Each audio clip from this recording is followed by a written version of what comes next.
plan d'intervention des actions du SST. Quand un SST arrive sur le lieu d'un accident, il va d'abord devoir faire la protection.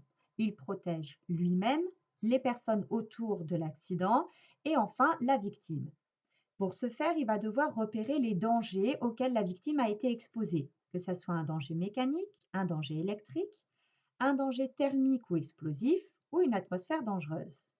Une fois ce danger repéré, il va soit supprimer le danger, soit baliser la zone dangereuse, soit, dans le pire des cas, dégager la victime de la zone dangereuse. Une fois que ceci est fait, il va enfin pouvoir examiner la victime. Il examine la victime afin de savoir quel secours il va pouvoir mettre en place. L'examen, il va d'abord chercher les atteintes prioritaires, c'est-à-dire soit la victime saigne abondamment, soit la victime est en étouffement. Dans ce cas-là, il faut aller très vite puisqu'il y a moins de 3 minutes pour agir.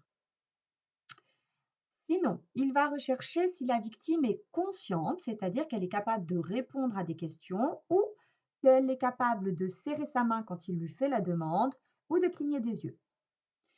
Si la victime n'est pas consciente, à ce moment-là, il vérifiera sa respiration. Pour ce faire, il penchera la tête de la victime en arrière, il approchera sa joue et son oreille de la bouche de la victime et il regardera le ventre se soulever. Une fois que cet examen est terminé, il va appeler les secours, donc prioritairement le 15 qui est le numéro des SAMU ou le 18 si c'est écrit dans le protocole de l'entreprise.